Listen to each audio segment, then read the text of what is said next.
سلام خدمت همه عزیزان آکادمی سوسا. یک پنجشنبه دیگه در خدمتتونیم با بررسی مارکت، هم از حیث اقتصاد کلان چک میکنیم از طریق امید، هم بازار فارکس و کامودیتی ها رو چک میکنیم از طریق مهرداد، و آخرش هم من توی حوزه کریپتو و آلت کوین ها چند تا کوین و چارت و اینا رو بررسی میکنیم. ویدیو رو تایم اسنپ میذاریم برای اینکه اگر دوست داشتید برید به محیط های مختلف، به قسمت های مختلف تحلیل راحت باشید. ولی پیشنهاد همیشه ما اینه که همه تحلیل رو نگاه کنید، چون امید سنتیمنت کلی مارکت رو میگه، مهرداد نکات آموزشی که در قالب تحلیل های فارکس میده بسیار خوبه، حتی اگه تریدر کریپتو هستید. و اگر تریدر کریپتو نیستید، قسمت آخر که من صحبت میکنم رو واقعا میتونید نبینید. این هفته دوباره مثل روال همیشهمون شروع میکنیم با امید و ببینیم که سنتیمنت مارکت، اخبار چی اومده، چی خواهد اومد، و بعدش میریم سراغ بقیه.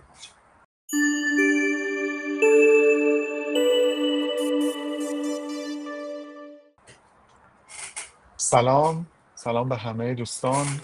وقتتون بخیر باشه. دمت هم گرم وداد. اه، بازار هفته پیش اگه یادتون باشه، مهمترین خبری که منتظرش بود صحبت‌های پاول بود توی سمپوزیوم جکسون هول. و خب همونطور که انتظار داشتیم خیلی پرنوسان شد بازار بعد از اون صحبت ها. به طور کلی دو تا نکته مهم رو گفت پاول که به نظر من تقریبا نقطه عطف اتفاقای آینده خواهد بود، برعکسی که حالا این تحلیل خودم شخصنه، به خاطر اینکه اقتصاددانا رو که نگاه میکنم همه اینجوری نگاه نکردن و خیلی هم از قضا مدل های مختلف برداشت کردن.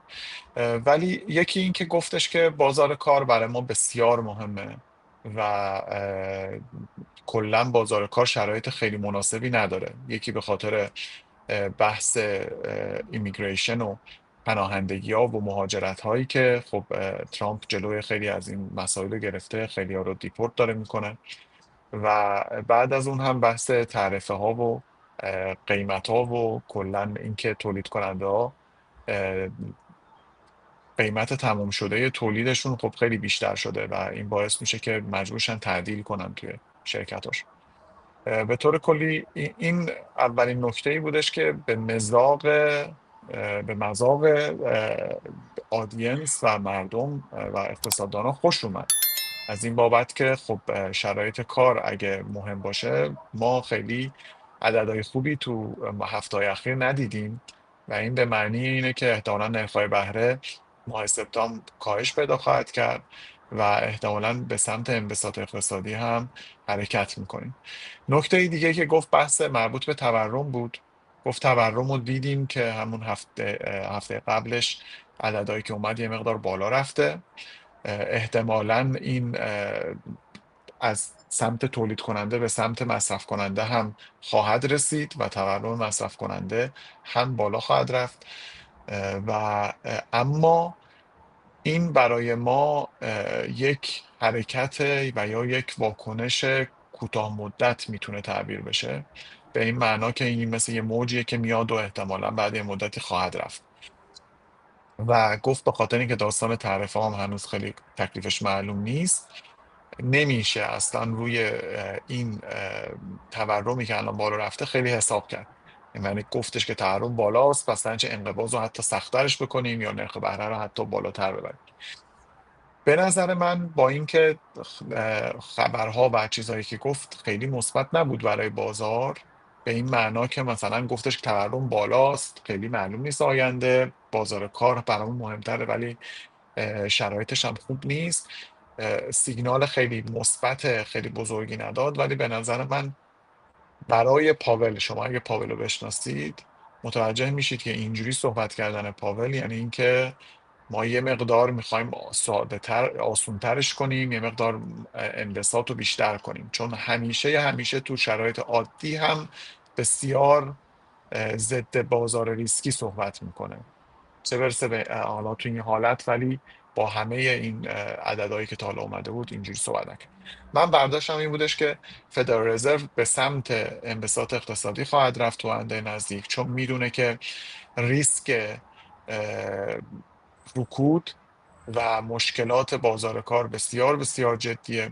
الان من یک ریپورتی رو از بچهای آکادمی داشتم میخوندم در مورد این بودش که حتی بازار اعتباری به این معنا که مثلا آدم ها یا حالا ریتیلر ها یا شرکت هایی که میان وام میگیرن، تا حالا به خاطر انقباض فشار اکثر روی کف بازار بود، ولی الان این فشار رسیده به طبقه متوسط که در اصل مصرف کننده های اصلی بازار هستن و این نتیجه این داستانی میشه که اونها هم نمیتونن یواش یواش وام هاشون رو پرداخت کنن و این به معنای اینه که ما شرایط خیلی بدی تو بازار کار و رکود خواهیم داشت و مطمئنا فدرال رزرو علاقه به این کار نداره.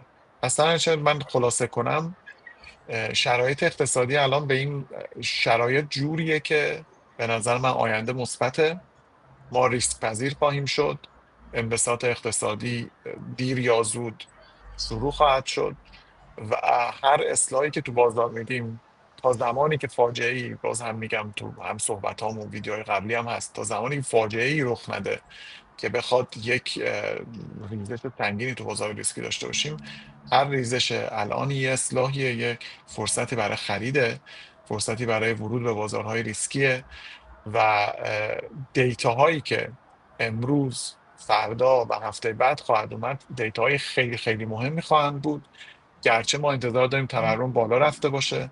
مثلا چه اگه تورم رو دیدید بالا رفته یهو ترس نگیرتتون، به خاطر اینکه مهمه که برداشت چی باشه از اون عددی که داره میاد و همه این عددها باعث نوسان خواهد بود تو این هفته و هفته بعد تا زمانی که سیاست اصلی انبساطی اعلام بشه به صورت سریع.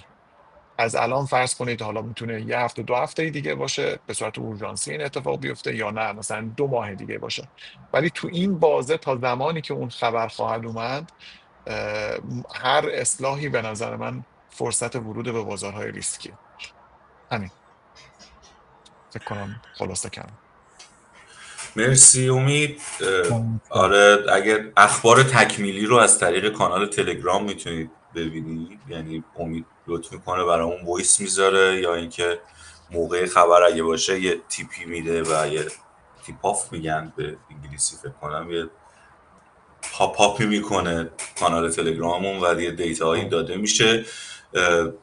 وسطش قبل اینکه بریم سراغ مهرداد اینم من بگم که تو کانال تلگرام مسابقه برگزار شد. بچه ها مسابقه سوال اونایی که بین کسایی که جواب درست رو داده بودن قرعه کشی هم انجام شد، ولی واسه در هفته آینده مسابقه بعدیمون انجام میشه. حتما اگه عضو کانال تلگرام نیستید عضو بشید. جایزه های خیلی زیاد و خوبی گذاشته میشه، هم جایزه نقدی تتری داریم، هم جایزه توی حوزه کار خودمون، هم مشاوره داریم، هم کانال سیگنال داریم. در ادامه کانال سیگنالمون هم اشاره میشه همش توی تحلیل که داره چی کار میکنه. عضوگیری نداره کانال سیگنالمون، فعلا فقط به عنوان بونس واسه مسابقه گذاشته شده و در آینده هم کسایی که دوره ها رو شرکت کنن به عنوان بونس شده. فعلا برای عضو کانال سیگنال شدن راه دیگه ای وجود نداره. مرداد یه سلام علیکی تو هم بکن و شروع بکن ببینیم مارکت شما چه خبر بوده نسبت به حرفای امیدم. 2 تا 4 تا صحبت ها رو هم با هم تطبیق بدیم. دم شما گرم. سلام رفقا، سلام به همه که دارین ویدیو رو میبینین.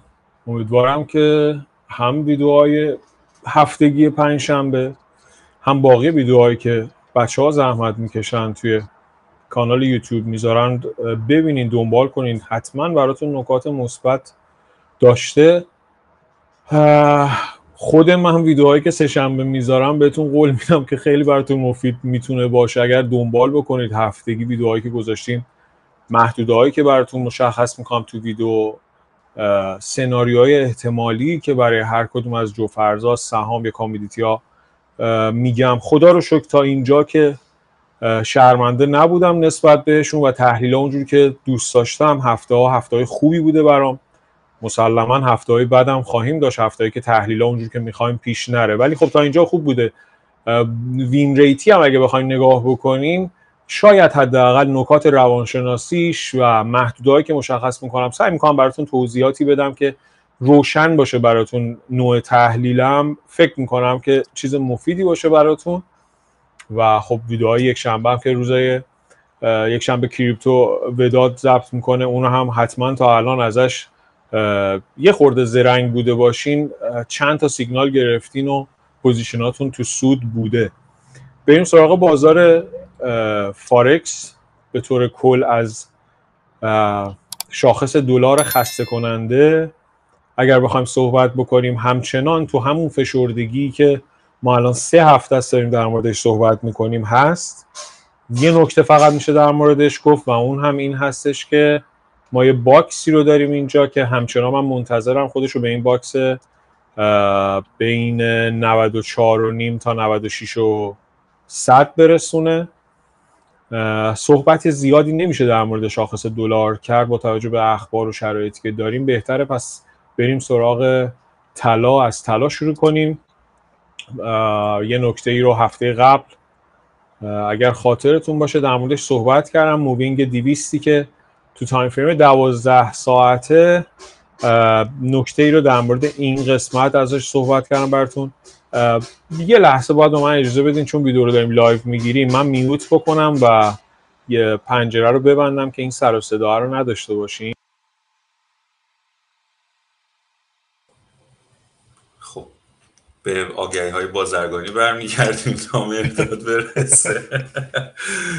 چنل ها رو حتما سابسکرایب بکنید بچه‌ها واقعا، ولی استفاده وقتی میکنید از تحلیل ها یک کامنت بذارید، هم دلگرمی واسه ماه، هم بقیه که میان میبینن متوجه میشن که همون اول شاید کامنت ها رو بخونن متوجه میشن که واقعا مورد استفاده است. چون بعید میدونم کسی با این تحلیل ها و این سیگنال ها ضرر کرده باشه تو این مدت. همه قاعدتا باید سودو کرده باشن، یا نگرفتید که هیچ کاری نکردید، یا این که سودو کردید. چون تحلیل ها و سیگنال ها و چیزایی که گذاشته شده توی این چند وقتی که چنل هست، من تا حالا ندیدم که خطای چشمگیری داشته باشه. شاید سناریوها اتفاق نیفته، خب اون طبیعیه واسه هر تریدری که سناریوش اتفاق نیفته، ولی تحلیل اشتباه من ندیدم. حالا بریم دوباره سراغ مهداد. ببخشید ما یه لحظه کات زدیم، سر و صدا خیلی زیاد بود. اوکی، داشتم در مورد مووینگ صحبت کردیم در مورد اینکه ببینیم این مووینگ، این اتفاقی که تو دسامبر 2024 اتفاق افتاده و نوامبر بازم توش تکرار میشه، 2 بار حمایت شدن زیر این خط. این ذهنیت شخصی من بود، همیشه نمیشه گفت حالا مثلا وحی منزله. من دوست داشتم این شکل‌های تاریخی رو معمولا دنبال میکنم روی چارت. این دفعه همون اتفاق افتاد و اگر این حرکت صعودی یه خورده سخته، ولی اگه فرض کنیم این حرکت صعودی به ATH منجر بشه، میشه گفتش که اون واقعه دوباره تکرار شده. بریم رو تایم فریم پایینتر، مثلا روزانه رو اگه بخوایم با هم بررسی بکنیم، اگر بخوایم به این فکر بکنیم که این حرکت و این رنجی که اینجا داره شکل میگیره هدفدار باشه، این هدف داره نشون میده که ما یک فشردگی رو به سمت شکستن سقف داریم. فارغ از هر خبر فاندامنتال، چیزی که داریم میبینیم اینه که این فشردگی، ببینید ما یک بار از این سمت به جهت اصلاح عمیق‌تر ریجکت داشتیم رو به پایین، برگشت رو به بالا تا همون محدوده رو داشتیم و بعد از اون دیگه بازار میلی برای ریزش عمیق‌تر یا حتی حداقل یک بار دیگه بخواد بیاد این کف رو در واقع تست بکنه تا الان نداشتیم و بنابراین بیشترین احتمال فعلا داره نشون میده که ما سقفمون در واقع شکننده تره. در حال حاضر نگاهی که میتونیم تو تایم فریم روزانه داشته باشیم همینه، مگر اینکه خب حالا بخوایم برگردیم به سمت تحلیل‌های کوتاه مدت‌تر روزانه پنجشنبه که امروز خبر داریم، فردا هم خبر داریم، بنابراین نمیتونم هیچ تحلیلی داشته باشم چون کندل ها تو تایم خبرهای به این مهمی میتونن هر سمتی رو نشونه برن. تنها چیزی که میتونیم صحبت بکنیم یه محدوده سقف رو داریم که 3429 تا 3450 برای طلا و همچنان محدوده کفی که معتبره توی تا در واقع 3270 حدوداً. میتونیم بریم روی سهام ها صحبت بکنیم. داو جونز رو با هم نگاه بکنیم. ATH داو جونز رو داریم. بعد از خبری که ما جمعه داشتیم و صحبتایی که پاول انجام داد، میبینیم کندلش مشخصه. بعد از اون یه اصلاح داشتیم، اصلاحی که تقریبا بی هدف بود به لحاظ تکنیکالی. درسته که میتونیم یکی از این سطوح در نظر بگیریم برای حرکت، چون بعد از این اصلاح این حرکت دیگه نشون میده که ما اصلاحمون هدفمند نبوده، چون حرکت رو به بالامون هم حرکت شتابداری نبوده. الان چی کار باید بکنیم تو تایم فریمی که داریم میبینیم از داو جونز؟ میتونیم سقف‌های هفته قبل و مثلا یه همچین حرکت، من خیلی اعتقاد به این حرکت ها ندارم، ولی مثلا میتونیم فقط به جهت نقاشی کشیدن این شکلی نگاهش بکنیم که ما میتونیم از اینجا یک اصلاحی رو پایین داشته باشیم. بازم خبر تعیین میکنه این شرایط. امروز خیلی تحلیل تکنیکال در واقع چیزی برای گفتن نداره، به خاطر اینکه خبرها میتونه بازار رو به هر سمتی پرتاب بکنه. تنها کاری که میتونیم بکنیم در مورد نواحی حمایتی صحبت بکنیم که ما اینجا داریمش بین همون 44600 تا 44900 حدوداً، که ببینیم بازار خودش رو به این سطح میرسونه. اگه به اینجا برسونه میتونیم امیدوار باشیم که حالا ببینیم از اینجا بازار یک بار دیگه یه حرکت صعودی از این سمت رو به بالا داشته باشه، حداقل تا این محدوده ها، و جمع‌آوری و رسوندن دوباره به نقطه تصفیه و دوباره همراه شدن بایرهایی که توی این حرکت نتونستن اوردراشون رو عملی بکنن، اجرا بکنن، و قیمت میتونه خودش رو به این محدوده برسونه تا اونا یک بار دیگه سوار بر حرکت صعودی داو جونز بشن. نزدک رو هم بررسی بکنیم. نزدک داره خودش رو میرسونه به همون سقفی که در واقع ریزش عمیق رو از اونجا داشت، همراه با همون خبرهای ویدیویی که امید هم در موردش صحبت کرد هفته قبل. ما این محدوده رو داریم، محدوده 23650 تا 23700، که ببینیم آیا به این محدوده واکنشی رو نشون میده تا یه بار دیگه خودش رو به سمت کف این حرکت اخیرش برسونه یا نه. فعلا این محدوده مهمیه. خیلی سریع دارم امروز رد میشم، میگم به خاطر اینکه خبرها میتونه هر اتفاقی رو تو بازار رقم بزنه. بنابراین فقط در مورد محدوده ها صحبت میکنیم. سناریوی احتمالی فعلا تو ذهنم نیست در مورد سهام ها. جو فرزار هم نگاه میندازیم، یورو و پوند رو هم نگاه میندازیم. تایم فریم 4 ساعته اگه بخوام یورو رو نگاه بکنم، ما بعد از این حرکت اصلاح عمیقی که داشتیم، بازار خودش رو رسون به محدوده‌ای که منشأ حرکت بود که هر در موردش هفته قبل فکر می‌کنم صحبت کردم. اولین برخوردش هم ریزش عمیق رو داریم پشت سرش و می‌بینیم یه بار دیگه داره خودش رو برمیگردونه به این سطح. میتونه حتی یک بار دیگه به این بالا برسونه خودش رو. نقدینگی پشت این سقف رو 1.1742 رو بگیره و مجددا یه بار دیگه حرکت رو به پایین داشته باشیم برای رسوندنش به این محدوده تارگتی، یعنی 1.1530 حدوداً. میتونه این حرکت رو داشته باشه، ازش انتظار داشته باشیم. در غیر این صورت فعلا صحبتی نداریم در موردش. پوند رو اگر بخوایم نگاه بکنیم، پوند منشأ آخرین حرکت خودش رو گرفته، خوبم گرفته. این حرکت رو داریم میبینیم اینجا. پیچیدگی که اینجا داره اتفاق میفته نشون میده که این سطح دیگه سطحی نیست که یه بار دیگه بخواد جلودارش باشه. اگر بخواد قیمت خودش رو بالاتر برسونه، دیگه ما منشأ اصلی حرکت رو داریم، پله اول حرکت نزولی داریم که بخواد خودش رو به اونجا برسونه. اگر بخواد مجدد اینجا بازی در بیاره از خودش، این حرکت رو بخواد نشون بده، ما نمیتونیم انتظاری داشته باشیم که این حرکت منجر به ریزش بشه. فعلا ممکنه این اتفاق هم بیفته. چیزی که من انتظار دارم اینه که بخواد اینجا رنج بزنه و خودش رو به این سطح برسونه، پوند به دلار، و فعلا برای من همچنان این سطحی که اینجا دارم معتبره. فکر کنم همه رو بررسی کردیم، نکته دیگه ای نیست. میتونیم بریم سراغ وداد و کریپتو. مرسی ازت مرداد که توضیح دادی. آره خب قاعدتا این هفته به خاطر، یعنی این آخر هفته که این یکی دو روز به خاطر اینکه اخبار شدیدی داریم، قطعا حرکات شارپی داریم. امید چیزی میخوای به چارت‌های مرداد اضافه بکنی؟ حرفایی که صحبتایی که کردیم کاری بکنی؟ نکته خیلی جالبی که دیدم توی چارتا، توی بررسی اختلاف بین سهام همونطور که دفعه پیش هم اشاره شد، داو جونز کمتر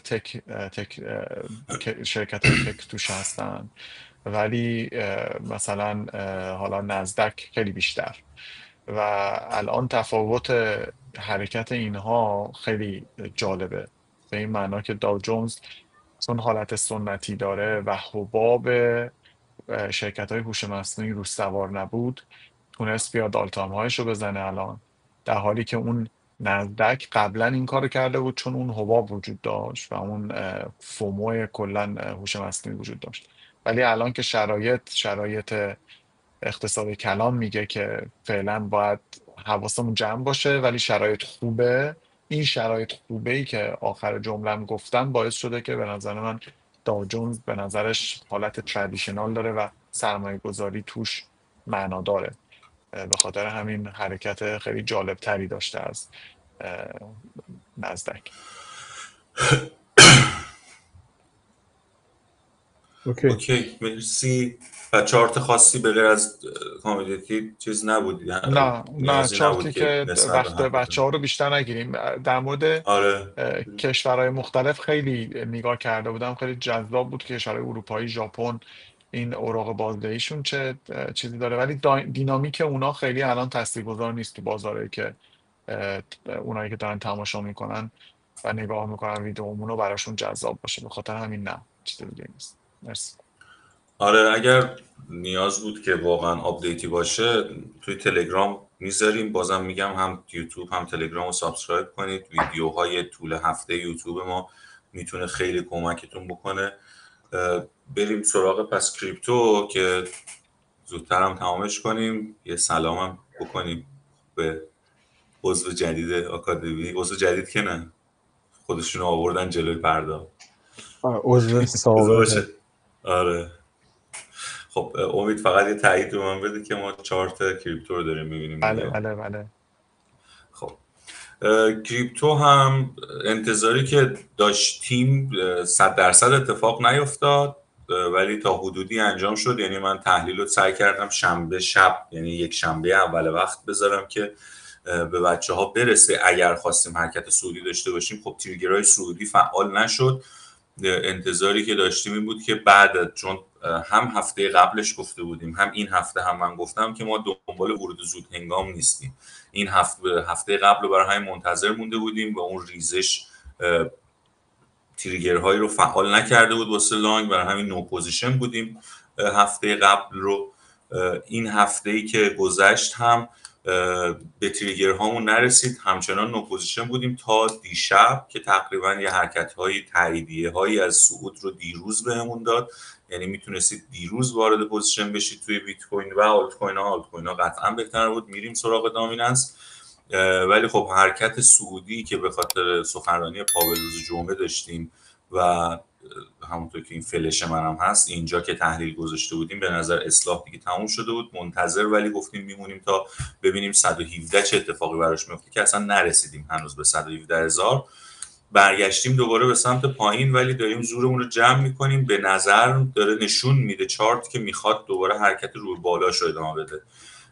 ورود زود هنگام رو واسه قبل خبر اگه میتونید پوزیشن بگیرید که کمی از استاپ لاستون فاصله داشته باشه، یا اگر موقع خبر یه وقتی یا نزدیک به خبر مجبور بودید که پوزیشن بگیرید، حتما با استاپ لاس بزرگ بگیرید، چون یکم خبرهامون حساسن امروز و امکان داره که یهو پشتش حرکت شارپی انجام بشه.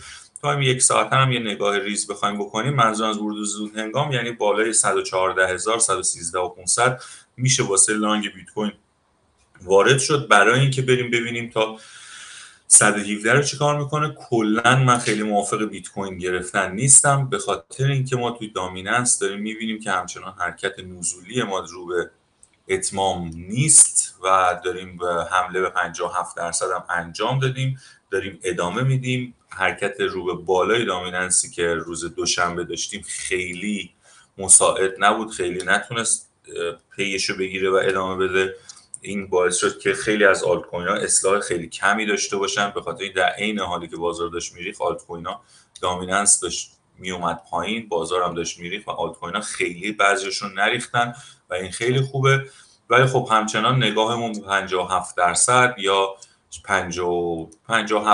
تا 57% تو این زون نگاهمون هست که ببینیم اصلاح بعدی دامیننسمون کیه که واسه خریدهای اثبات یا بزرگتر بتونید اقدام بکنید. ولی واسه فیوچرز همین که داریم میبینیم دامیننس قرمزه برای ما کافیه که بریم سراغ آلت کوین ها. اتریوم خیلی اصلاح خاصی نداده بود، صرفا یه اصلاح 7-8%. خب توی حرکت‌های 40-50% 7-8% اتفاق خاصی نیست. پوزیشنی که این پایین باز شده بود که خب یه بخششون بالا سیو سود شد، دوباره هم هک زده شد، دوباره هم سیو سود شد و دوباره واسه اتریوم من سعی میکنم، یعنی واسه اتریوم ثبت میکنم برای نقطه 4800 اگر بهتون برسه و این بخواد حرکت اتفاق بیفته قبل خبر بخواد برسه به 4660 خب میشه اقدام کرد. من بعید میدونم هم از لحاظ تکنیکال هم از لحاظ زمانی برسیم به 4800. یه سیگنالی که دیروز داده شده بود، اول یه چیزی رو بگم که ما نزدیک 4 هفته است داریم درباره CRO صحبت میکنیم، نکاتشو گفتیم، تریگراشو گذاشتیم و این اتفاق CROیه که افتاده. اینو بذارم قبلش یه بارم یه ریسفری روش خورده بودیم ولی بعدش دوباره اقدام بعدیمون وارد شدیم که تونستیم. امیدوارم به درتون خورده باشه چون هم تو دیسکریپشن تحلیل گذاشته شده بوده، هم توی هشتگاش بوده، هم تو خود چارت ها گذاشته شده، هم تو واچ لیست من الان نزدیک 1 ماه بالاه. خب اینا قطعا اتفاقاییه که مهمه دیگه. ری رو داریم که الان دقیقا نقطه خوبیه روی 3.990 که بعد $4 میشه روش اقدام کرد که به نظرم نقطه خوبیه واسهش.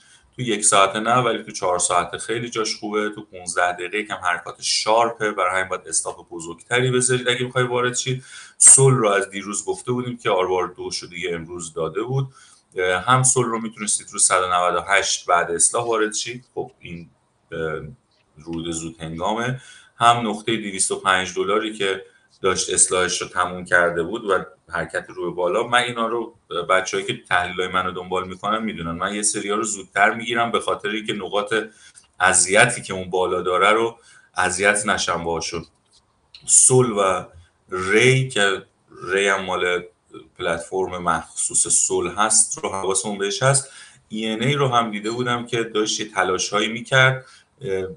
به نظرم ENA دیگه خیلی داره اصلاح، یعنی تو حرکات سعودی داره ضعیف عمل میکنه.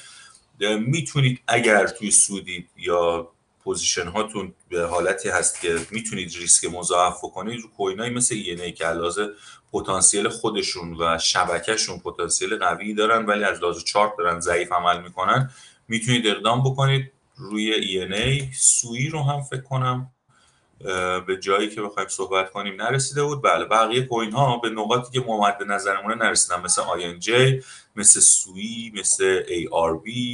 اینا هیچ کدوم به نقاطی که مد نظر اصلی ما هست نرسیدن. برای همین بازم ثبت می‌کنیم این اخبار بیاد، اگر آپدیتی روی چارت ها نیاز داشته باشیم حتما اون موقع بگیم و ثبت می‌کنیم برای تا شنبه یک شنبه ببینیم که حرکات مارکت به چه صورت هست. امید چیزی من یه نکته جالب بهتون بگم در مورد کلا بازار وقتی که ریسک پذیر میشه تو کریپتو و اون اینه که مثلا شما اگه حرکت الان دامیننس بیت رو ببینید که چه ریزش قشنگی از بالا داشته، تقریبا همه این حرکت به خاطر اتریوم بوده و زمانی که یعنی الان چون خب بالاخره بازار به این نتیجه رسیده که ما بولران آلت کوین ها رو خواهیم داشت و حالا شرکت های بزرگ با خرید احتمالا خیلی زیاد اتریوم شروع کننده این ریزش دامیننس بودن و اتفاقی که معمولا حالا در مورد تکنیکال الان صحبت میکنم، در مورد فاندامنتال کریپتو صحبت میکنم،